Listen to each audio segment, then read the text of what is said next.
안녕하십니까? 이번 시간에는 뇌졸중 환자분들을 어떻게 근력 운동을 시킬 것인가를 알아보도록 하겠습니다. 이전 시간에 말씀드렸죠? 뇌졸중 환자분들은 일단 마비다 하면 근활성화가 필요합니다. 환자분이 움직임을 전혀 이해하지 못하거나 이런 경우에 마비라고 할 수 있고, 이때는 어떻게 움직임을 만들어낼 수 있는지를 알려주는 것이 근활성화라고 할 수 있고요. 환자분이 의지를 가지고 움직임이 만들어졌지만 원래 가지고 있던 만큼의 움직임이 만들어지지 않거나 아니면 건층만큼의 움직임이 혹은 근력이 없다면 이것은 약화로 놓고 보고, 이때부터는 근력 강화를 해 주셔야 됩니다. 근활성화는 마비가 있는 환자분들한테서는 특징적으로 만들어줘야 되는 상황이지만, 근력 강화를 한다고 하면 이것은 일반적인 근력 강화 재활과 크게 다르지 않습니다. 그러면 우리는 어떻게 근력 강화를 시켜야 되는지를 알면 되겠죠?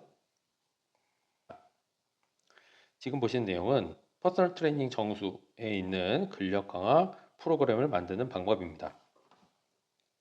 우리가 근력 강화를 시킨다고 했을 때 회원분께 근력 강화를 시킬 수 있는 변수를 제공할 수 있는 건 크게 네 가지라고 할 수 있는데요. 첫 번째, 목표, 횟수, 그 다음 세트, 그 다음에 부하, 얼마나 저항을 줄 것인가, 마지막으로 인터벌, 레스팅 타임, 이 네 가지가 변수라고 할 수 있고요. 이 네 가지로 회원분의 운동을 목적을 다르게 가져갈 수 있는데, 한번 보시면 근지구력을 목적으로 운동을 했을 때는 목표 횟수는 12회 이상, 그리고 2에서 3세트, 부하는 67% 이하로 하게 되고요. 휴식 시간은 30초 정도로 잡고 있습니다.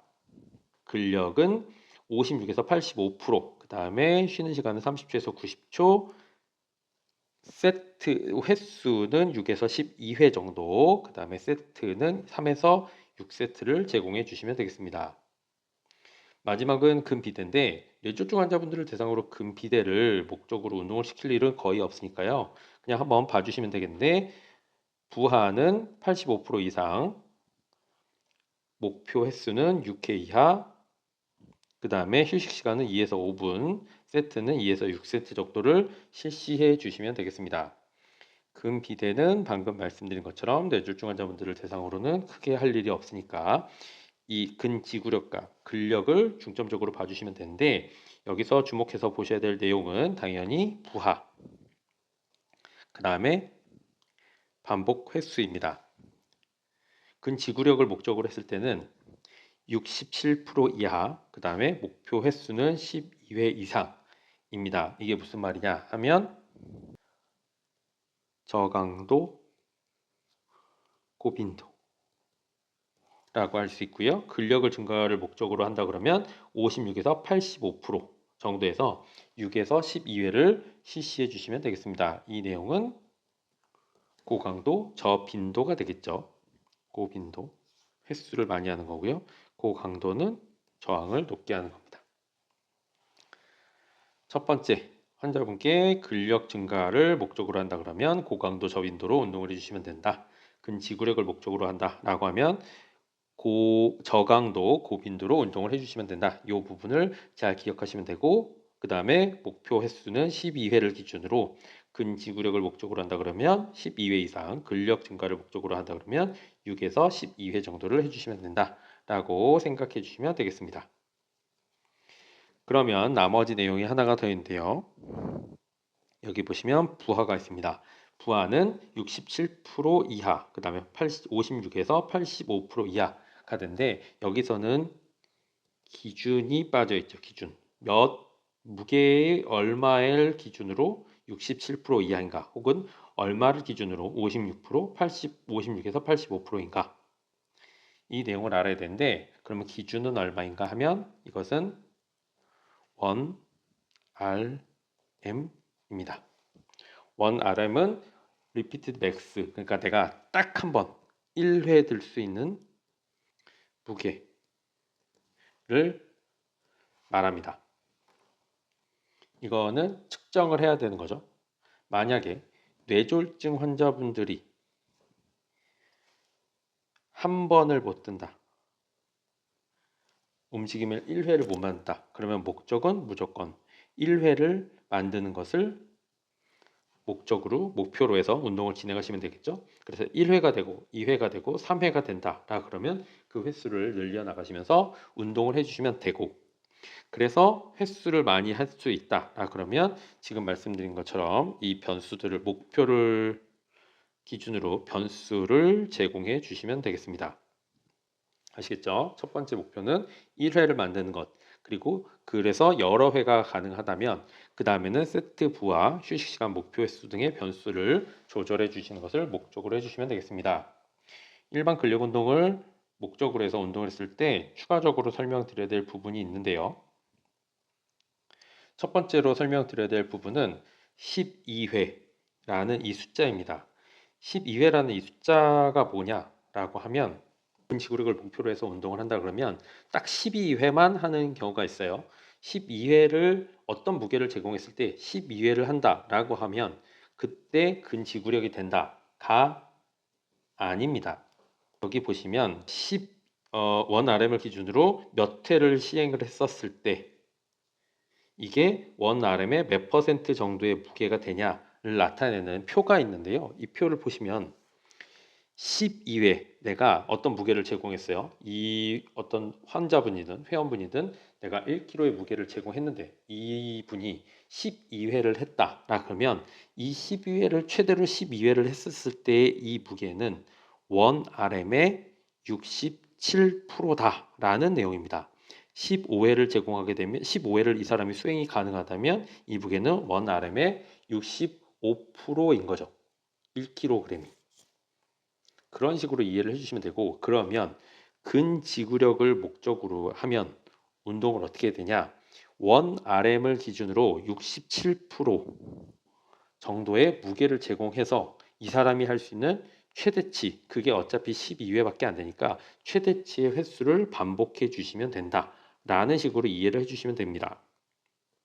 다시 한번 말씀드리지만 목표 횟수를 정해놓고 운동을 하는 게 아니라 이 사람이 근지구력을 목적으로 했었을 때 무게를 설정해놓고 그 무게에서 할 수 있는 최대치를 반복 횟수로 시행한다라고 생각을 해주시면 되겠습니다. 먼저 횟수를 정해놓을 필요는 없습니다. 두 번째, 제가 저번에도 잠깐 말씀을 드렸는데 이 지금 변수를 보면 반복 횟수, 세트 부하 이런 내용이 있습니다. 환자분께서 근력 운동을 했었을 때 만약에 트라이셉스에 대한 근력 운동을 했는데 이분이 12회, 3kg 12회 3세트가 가능하다. 그러면 그 다음에 조절해야 될 건 3kg 15회, 그 다음에 3세트로 변화를 주시는 거고요. 이것도 가능하다. 그러면 세트를 다시 조절하고 키로를 바꿔 주시면 되겠습니다. 이런 식으로 해서 변수를 조절해주고 이 모든 게 다 가능하다 라고 하면 그때 가서 무게를 조절해 주시면 되겠습니다. 무게는 어느 정도에서 조절을 해야 되냐 라면 정도라는 개념인데, 아까 말씀드린 것처럼 2kg 12회 2세트를 목표로 해서 운동을 제공했는데 이분이 2kg 14회를 2세트가 가능해졌다면 그 다음엔 변수를 조절을 해 주셔야 됩니다. 3세트를 하실 수도 있지만 무게를 조절해 주셔야 된다는 얘기입니다. 마지막 하나 더 보면요. 무게는 한 번에 얼마나 올릴까? 이게 일반 이론인데 뇌졸중 환자분이 아닌 일반인들을 대상으로 근력 운동을 시킬 때는 상체에서 주요 운동이라면 팩토랄리스나 광배근, 라티스무스처럼 큰 근육들을 운동을 시킬 때는 한 번에 1에서 2kg 정도를 올리시는 것을 추천하고, 보조 운동, 트라이셉스든 바이셉스든 이런 부분은 0.6에서 1kg 정도 증량을 하는 것을 목표로 하는데, 만약에 환자분들 대상으로 운동을 시킨다라 그러면 처음부터 그게 주요 근육이든 보조 근육이든 최대한 낮은 상태로 쪼개서 운동을 시키는 것을 추천합니다. 하지 근육도 마찬가지인데요. 주요 운동이라면 글루테우스나 쿼드리셉스 이런 부분인데 이런 부분은 가능하면 4에서 7kg 정도 크게 증량을 시켜도 되고 보조 근육은 보조 운동 그러니까 햄스트링이나 좀 이런 근육들은 조금 더 낮은 무게에서 운동을 시킬 것을 권장하고 있지만 뇌졸중 환자분들을 혹은 환자분들을 대상으로 할 때는 더 쪼개서 운동을 시킬 것을 추천합니다. 오늘은 뇌졸중 환자분들을 대상으로 근력 운동을 어떻게 시킬 것인가를 알아보는 과정으로 일반 근력 운동의 이론을 알아봤는데 포인트라고 하면 첫 번째 근력 근지구력으로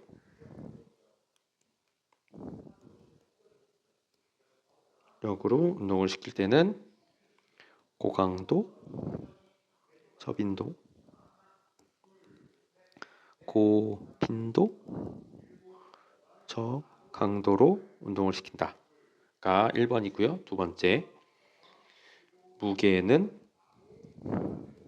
1RM을 기준으로 운동을 시킨다. 뇌졸중 환자의 기준은 1회가 안 된다. 그러면 1회를 완벽히 히가 첫 번째